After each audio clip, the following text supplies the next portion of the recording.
నమస్తే. ప్రస్తుతం మనతో పాటు సీనియర్ జర్నలిస్ట్ జగదేవ్ ఉన్నారు. ఆయనతో మాట్లాడదాం. నమస్తే సార్. నమస్తే అమ్మా.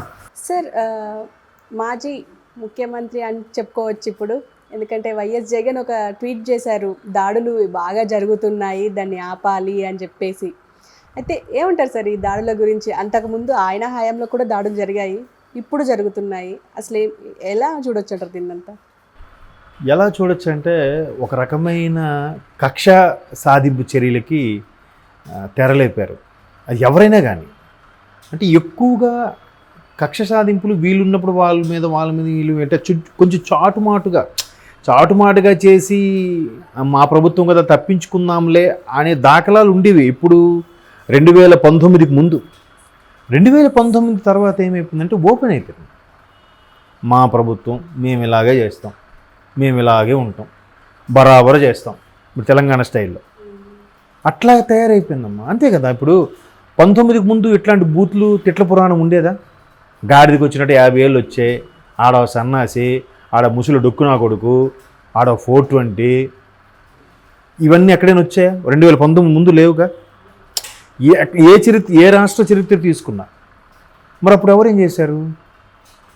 ఇప్పుడు ఆ దళిత డాక్టర్కి వెనక్కి చేతులు కట్టి మరీ దారుణంగా హింసించారే, చనిపోయాడే. డాక్టర్ అమ్మాయన కదా, ఎంత దారుణం. పైగా దానికి ఎంత చక్కగా కవర్ చేస్తున్నారంటే, సిగ్గు లేకుండా ఆయన వెనక్కి చేతులు పట్టుకొని నిలబడ్డాడు.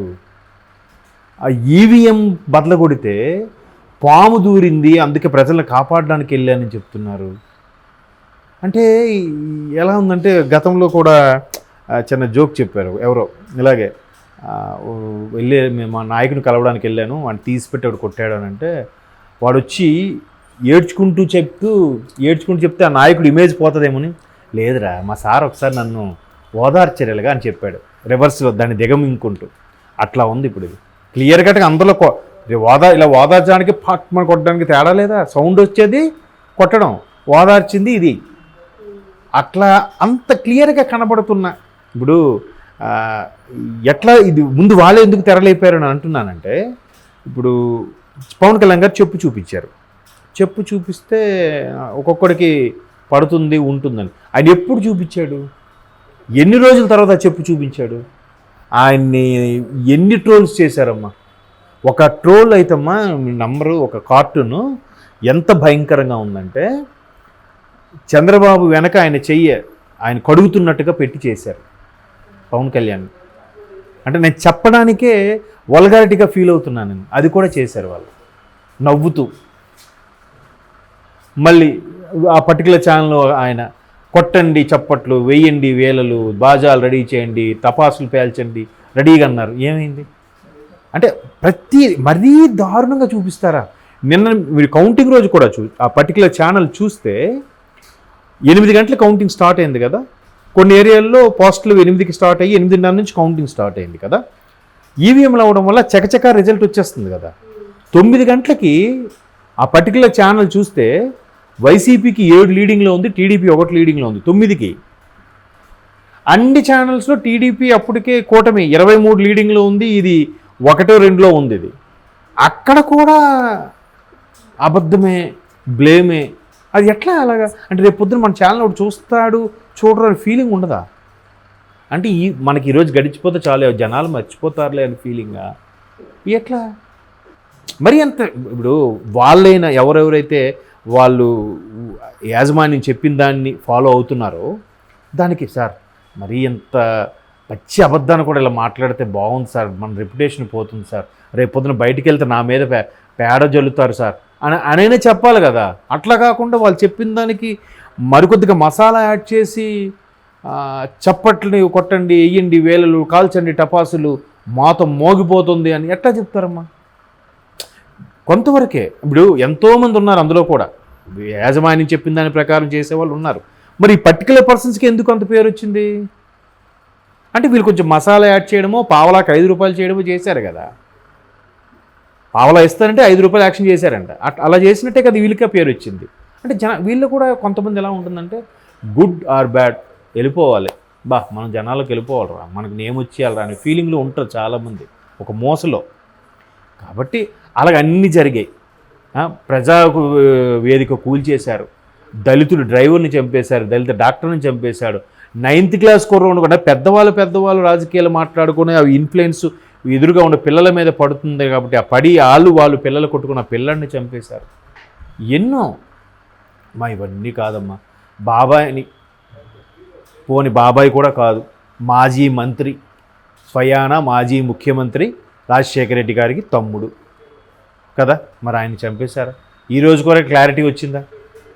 మరి దీని అన్ని శాంతి భద్రతలు ఉన్నట్ట లేనట్ట? ఇప్పుడు మొన్న కూడా క్లియర్గా ఇది పోలింగ్ అయిపోయాక కూడా పెట్రోల్ బాంబులు, ఆఫీసుల మీద దాడులు, అడ్డుగా వచ్చిన పోలీసుల మీద కూడా తలబదల కొట్టాలు, ఇవన్నీ ఎవరు హయాంలో ఎక్కడ జరిగాయి? ఎవరు చేయించారు? ఎవరు చేశారు? నేనని అంటానంటే ఆ పైన అధికారులు చెప్పింది కింద చెయ్యాలి కొన్నిసార్లు, తప్పదు. ఎందుకంటే చేస్తావా అనే పరిస్థితికి వస్తే వాడైనా ఏం చేయగలరు? బట్ సుపీరియర్స్ సివిల్ సర్వెంట్స్ ఉంటారు, ఐఏఎస్ ఆఫీసులు, ఎవరికి భయపడక్కర్లే. మహాది ఏం చేస్తారమ్మా, ట్రాన్స్ఫర్ చేస్తారు అంతేనా, లేదా నీ పదవి నుంచి సైడ్ చేస్తారు, అంతకుమించి ఇంకేం చేయలేరు కదా. అట్లా అవన్నీ మర్చిపోయి ఈయన ఇప్పుడు సింపుల్గా ఒక స్టేట్మెంట్ ఇస్తుంటే చాలా ఆశ్చర్యంగా ఉంటుంది. ఇందాక ముందు కూడా ఎవరో ఒక ఆమె రమ్య అంట, ఆమె మాట్లాడుతూ మీరు అదేదో ఏంటమ్మా ఈ మధ్యన ట్రోల్ అవుతుంది కదా ఎక్కువగా, శుద్ధ పూసిని సుప్పిని అని, అట్లా అమ్మాయి మాట్లాడుతూ, అమ్మాయి రమ్య అంట, శుద్ధ పూసినిలా మాట్లాడుతున్నారు ఏరా మీరందరూ, ఏరా ఆమె చూడండి మా పదజాలం అంటే వెక్స్ అయిపోయింది ఆమె.